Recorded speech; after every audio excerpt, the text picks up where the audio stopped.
Rappelez-vous, il y a quelques jours, on vous parlait de la sécurité alimentaire en Europe. L'Union européenne s'engage depuis déjà plusieurs années à garantir la sécurité alimentaire. En avril 2025, la Maison de l'Europe des Yvelines a organisé une conférence traitant de l'Europe face aux défis de l'alimentation. La sécurité alimentaire, ça touche 450 millions de citoyens européens. Mais entre les scandales sanitaires, la malbouffe, les inégalités d'accès et les enjeux environnementaux, où se situe l'Union européenne pour assurer une agriculture de qualité? Nous avons posé la question à Élise Sabourin, elle est conférencière Team Europe Direct. La qualité de l'agroalimentation pour les Européens, c'est quelque chose qui est suivi avec beaucoup d'attention. Les budgets sur la politique agricole commune, ils sont faits pour aider à ce que la qualité des produits que les consommateurs ont dans les filières d'alimentation soit au top. Ça rentre aussi dans le cadre du Green Deal, c'est-à-dire comment en fait on va mettre en place un environnement propice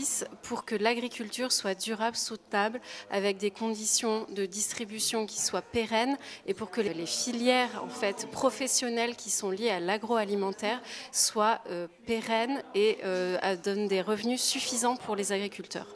Les inégalités d'accès à l'alimentation et notamment à une alimentation de qualité restent une problématique dans de nombreux États membres de l'Union européenne et avec des conséquences sur la santé. Anne-Sophie Joly est la fondatrice et présidente du collectif national des associations d'obèses et si elle était présente lors de cette conférence, c'était d'abord pour parler de l'obésité en Europe liée aux problématiques alimentaires. Ça dépend aussi des différents pays de l'Union européenne, leur priorité sur le sujet ou pas, entre le ministère de la Santé, le ministère de l'Écologie et le ministère de l'Agriculture. Enfin, c'est un véritable sujet et là-dessus, on n'est pas du tout égaux sur les différents pays adhérents à l'Union européenne. Je pense qu'il n'y a pas du tout d'égalité dans les différents pays de l'Union européenne et ça doit être poussé au maximum par l'Union européenne elle-même. Et parce que les agriculteurs et les citoyens ne sont pas les seuls à devoir faire des efforts, une meilleure alimentation, ça passe également par la qualité des produits proposés dans les restaurants. Martin Simolka est chef d'un restaurant à Paris. Pour lui, il y a aujourd'hui une réelle importance apportée à la qualité des produits. Je travaille sur beaucoup de produits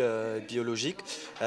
Aussi la provenance, c'est important, comme c'est par exemple le bœuf normand, ça peut être les huîtres perles blanches Normandie. C'est une signe de qualité aujourd'hui qu'on sait où ça vient. Donc aujourd'hui je pense qu'il faut qu'on regarde devant, il faut qu'on fasse attention à la terre, qu'on fasse attention au animal, donc le bien-être. Aujourd'hui de ne pas avoir une carte qu'avec des viandes, proposer des alternatives. La cuisine que je fais pour moi à la maison, je veux faire aussi pour les consommateurs qui viennent au restaurant. Martin Simolka qui pointe notamment du doigt les prix en hausse des produits et des plats proposés dans les restaurants. Le prix, c'est d'ailleurs une problématique persistante qui creuse toujours un peu plus les inégalités en termes d'alimentation.